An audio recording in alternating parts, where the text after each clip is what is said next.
Sebelum menonton, jangan lupa like, subscribe, dan tekan tombol lonceng. Selamat menyaksikan. Halo sahabat Eljon, masih bersama saya Dita Zulaika dalam program L-Talk Empowering Life Through Communication. Bersama dengan dua panelis kita, ada Kak Roni Prancis di sini dan juga Kak Doni The Kaiser, dan bintang tamu spesial kita ada Kak Ita Sembiring. Kita akan melanjutkan obrolan kita Kak tentang tema hari ini, yaitu bersama tapi tak bersama. Namun tak bersama. At least kita buktikan ya masih bersama. Iya, masih bisa lanjut di segmen berikutnya. Ya, walaupun sebenarnya dalam pikiran kita sudah tak bersama lagi. Kayaknya Dita ya. Waduh. Itu Dita aja kali ya. Iya. Dia lagi mikir yang lain dia di alam lain. Keduanya kemana ya? Lagi mikir cucian ya. Iya, iya. Nah, tolong digeser itunya, mungkin saya bisa ambil sekarang. Biasa. Ya, kalau misalnya kita melihat sekarang, kita melanjutkan yang tadi sahabat Eljon ya. Jadi kalau misalnya kita bercerita tentang namanya kebersamaan, sering sekali ya, apa dengan sekarang ya, itu kebawaan dari masa generasi baby boomers ya. Masa generasi baby boomers itu kalau kita lihat kan lahir dari generasi industri. Generasi industri itu kalau kita lihat yang dulu nih, misalnya di pabrik, sekarang juga masih sama, ada ban jalan yang satu kerjain A, yang kemudian dilanjutkan yang berikutnya ngerjain yang B, ya kan? Sehingga pola berpikir daripada generasi yang baby boomers ini adalah pola pikir proses. Jadi segala sesuatu tuh juga harus ada namanya SOP-nya. Segala sesuatu harus ada namanya keseragamannya. Makanya kalau kita lihat buruh tuh kalau lagi kerja semua sama tuh kalau lagi di foto, ya kan? Tetapi ketika itu dibawa pola pikirnya mereka ke dalam misalnya namanya organisasi, apalagi mereka ini yang menjadi penatua-penatuanya istilahnya, ya kan? Yang menjadi orang yang disegani di dalam organisasi. Sehingga pola tersebut juga dimasukkan di dalam nama organisasi. Segala sesuatu harus sama. Kamu nggak boleh keluar ya dari sini ya. Kalau keluar sedikit offside, ya kan? Jadi nggak boleh harus sama, misalnya sampai kayak gimana. Even baju-bajunya pun harus sama, dibikin namanya seragam. Artinya apa? Orang dituntut tidak boleh mempunyai pikiran lain selain dari apa yang pikiran dari paling atas, gitu kan? Itu boleh nggak? Misalnya kita seperti itu boleh, tetapi kalau misalnya prinsipnya di dalam militer, karena prinsip dari namanya prinsip komando. Bayangin kalau misalnya dibawa terlalu improvisasi, bisa parah itu kan? Cenderungnya, iya bisa bubar semuanya kan? Tetapi kalau misalnya di dalam organisasi yang butuh, apalagi industri kreatif, yang butuh namanya kreativitas, masa kalau dituntut harus seragam, kita harus begini, mematikan loh itu. Betul nggak? Kalau dari Kak Ita, ya kan? Kreativitas itu harus bebas merdeka dan nggak ada yang nggak ada orang yang boleh memenjarakan ekspresi seseorang gitu. Jadi menurut saya lebih suka pakai kata-kata liar sih. Liar aja, berekspresi itu harus liar tapi bertanggung jawab gitu. Saya bilang berekspresi yang liar ya, jangan berfantasi yang itu harus dibedain gitu. Harus dijelaskan juga nih kayaknya Kak Ita ya, berekspresi dengan berfantasi itu apa maksudnya berbeda deh. Ya, kalau berekspresi itu kan tentu kita mengekspresikan sesuatu jelas gitu loh, jelas bentuknya sehingga kita punya ekspresi yang liar ada dasarnya. Tapi kalau fantasi kan datang begitu-begitu aja, ini fantasinya udah kemana-mana, liar gitu, bisa lari, bisa ada sini. dasarnya ya, jadi kunci. Gitu. Bagaimana menurut Bro Doni? Nah, sudah mulai kan? Saya sedang berfantasi saya. Fantasi saya ke dunia fantasi. Ya kalau saya cenderung apa ya? Apa ini fantasi atau berkarya? Berkarya. Berkarya tentu batasnya adalah langit ya. Apalagi kalau kita berimajinasi. Ya, karena tidak ada orang lain yang boleh melarang atau memberikan batasan bagi kita untuk berimajinasi. Banyak loh tokoh-tokoh yang misalnya dulu dia harus mengalami tahanan fisik ya. Ketika Bung Karno harus dibuang ke sana kemari di penjara, Nelson Mandela yang selama lebih dari 30 tahun kemudian masuk tahanan. Tapi dia baik-baik saja, sehat-sehat saja. Kenapa? Yang di penjara itu kan fisiknya.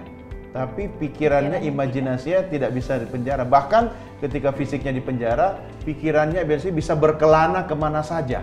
Ya kan? Dia dalam satu institusi yang sama loh dengan orang lain. Tapi ada yang stres, ya kan? Ada yang kemudian menderita, sakit dan sebagainya.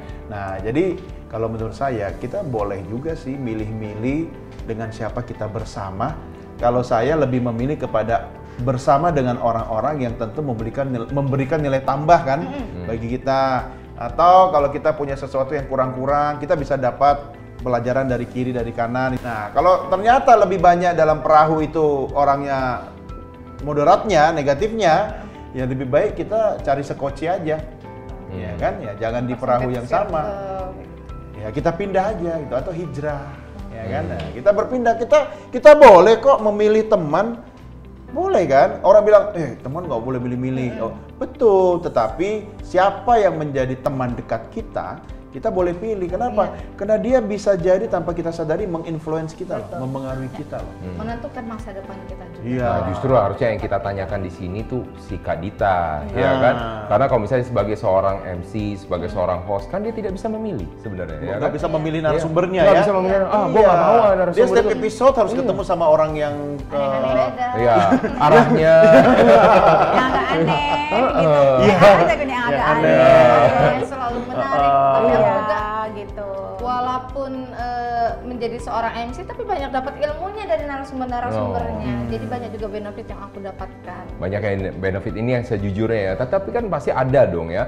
Di suatu ketika ya pasti juga kau Bro Doni pernah lah mengalami masalah, ketemu dengan narasumber yang dia tidak suka. Iya. Tetapi bagaimana harus bersikap profesional di Iya. depan kamera ya Sejauh kan? ini aku suka sekali. wow. Di belakang nanti beda lagi. Nanti kalau misalnya kita udah pulang nanti ceritanya berbeda. Kan tapi kamu harus sesekali nggak suka, karena kalau nggak nanti jadi monoton hidupnya. Iya. Nggak suka itu juga bukan benci kan? Iya. Betul. Gitu. Kayaknya aku mulai nggak suka sama orang. Oh, ya. Membenci ya nggak boleh, kalau nggak suka ya boleh aja Boleh, gitu. iya. Membenci ya nggak boleh. Iya, membenci nggak boleh. Tapi kalau saya nggak suka, ya nggak apa-apa. Dengan nggak suka itu berarti kita bisa mengambil sesuatu, jangan kayak gitu deh. Biar kita, artinya ada jalan untuk, ada bahan untuk memperbaiki dari ketidaksukaan itu menjadi suka. Itu kan juga sebuah proses ilmu Iya. gitu. Kadang juga dari nggak suka itu tadi akhirnya penasaran mencarilah hal-hal yang lain akhirnya membuat menjadi suka juga. Menjadi suka kan sama kita? Tadi Nah. udah kesel kan? Makanya jangan terlalu cepat mengambil sebuah kesimpulan. Ya, kita harus melihat dari berbagai sudut pandang atau perspektif sebelum akhirnya kita memutuskan. Tapi jangan juga terlalu lama. Kenapa? Hidup itu harus mengambil risiko. Ya kan? Karena kalau kita tidak berani mengambil risiko, maka kita tidak hidup sebenarnya. Selalu ada silver lining di setiap kejadian. Ada Iya. aja hal positif yang bisa kita ambil ya.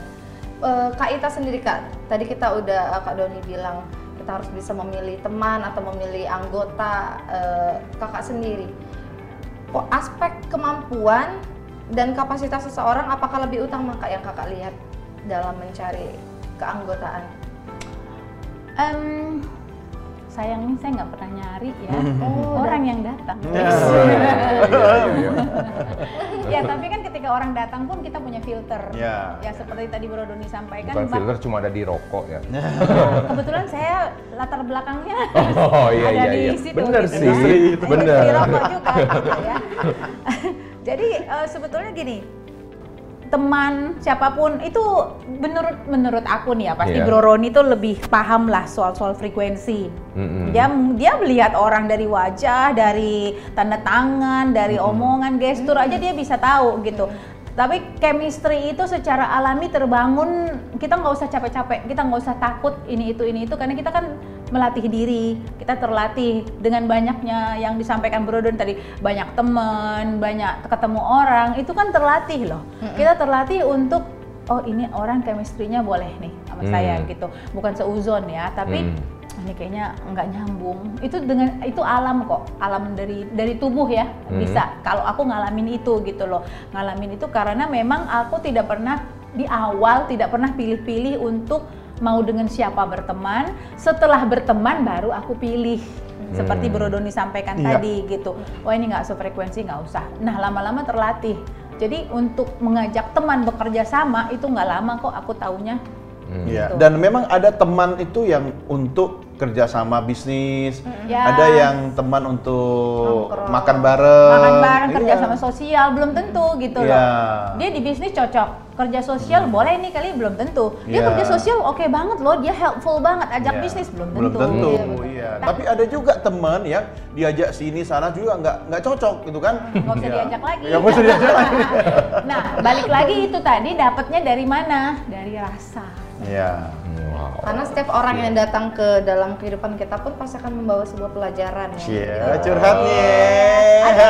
Ada ya yang nggak bawa pelajaran. Iya. Ada. Karena ada pelajaran pertama, pelajaran kedua, pelajaran ketiga kan. Iya, tapi kalau belajar mulu nggak lulus ya salah sendiri. Iya. Aku kayak nggak lulus kayak gimana nih, Kak? Salah Ujian ulang. sendiri. Kasih. Agak dalam walaupun cuman kasihan kata-katanya Kak. Langsung masuk ya. Tapi kalau orang yang terlalu sering gagal datang pada saya pun saya nggak mau nasihatin juga. Ya emang kesian. Enggak, semua bisa dipelajarin kok. Kebersamaan, keperbedaan itu semua bisa dipelajarin asal tadi jangan pernah meninggalkan rasa. Udah. Sesimpel itu kok. Gimana sih Kak, bersama dan berkolaborasi tentu menambah energi. Namun apakah setiap orang tuh harus bekerja sama dalam aktivitasnya? Nah, ini yang tadi dibilang kan, apakah harus? Nah, setiap kali kalau dibilang namanya harus, itu bentuknya adalah suatu bentuk otoritatif, ya kan? Suatu bentuk kayak dominasi. Sedangkan namanya di dalam sekarang, dunia sekarang itu adalah dunia kebebasan. Tapi dalam rumah tangga harus, bro. Itu pendapat pribadi. Harus kerjasama. Harus, ya. Nah, jadi kita harus melihat begini. Kan rumah tangga itu workshop, bro.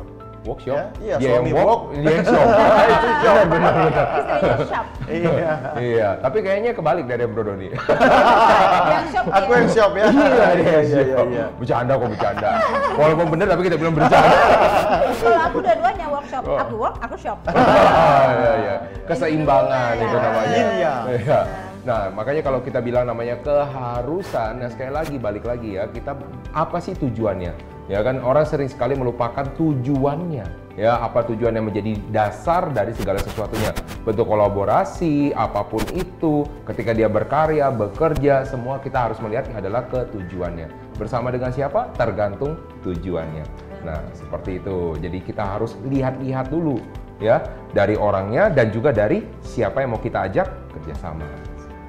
Kak Ita Kak, kalau misalkan Kakak diminta bikin film nih, tapi sponsornya tuh terlalu banyak maunya. Kayak yang minta Ditolak.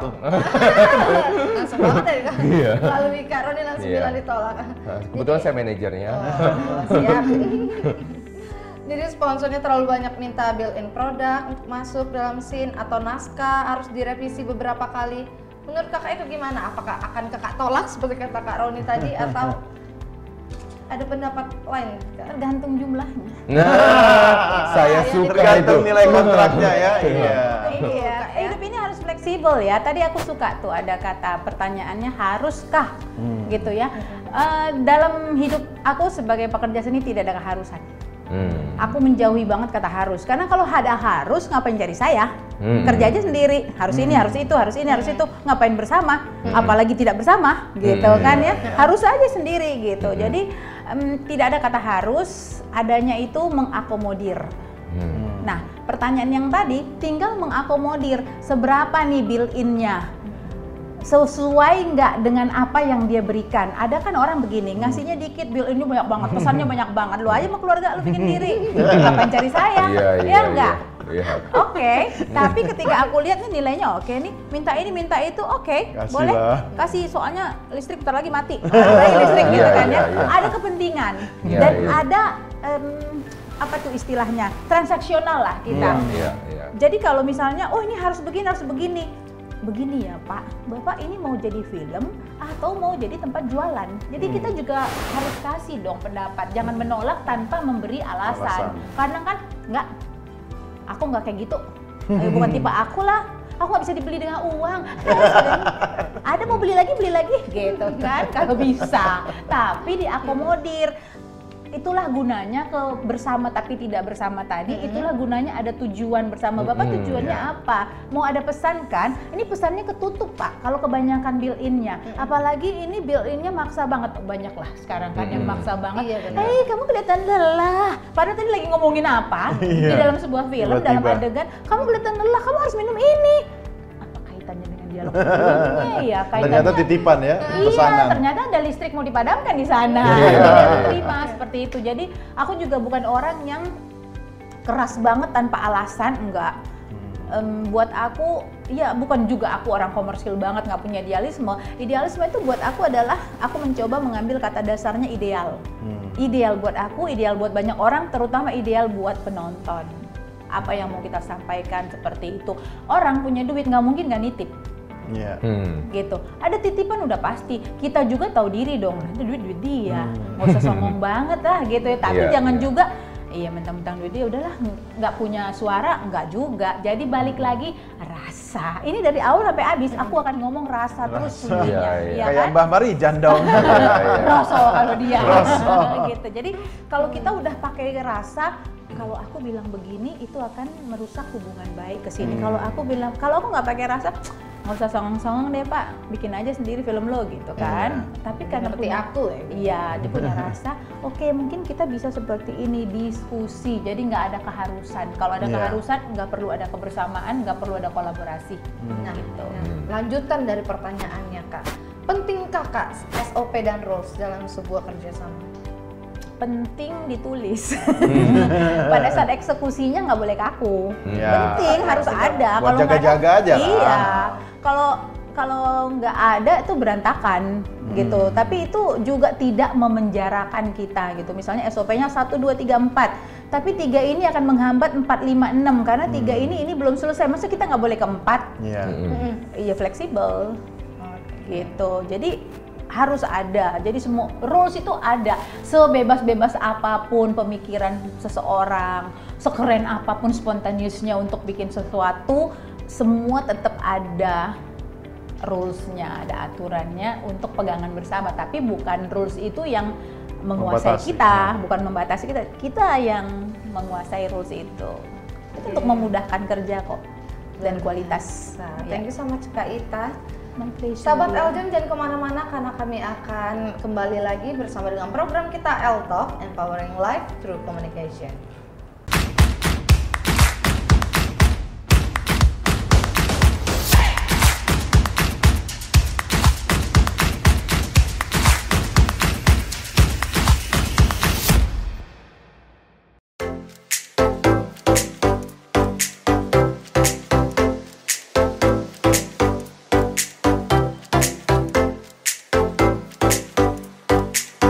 Kalian udah pada nonton kan? Nah, sekarang giliran kalian untuk tekan tombol subscribe, like, dan juga tekan tombol loncengnya. Dah!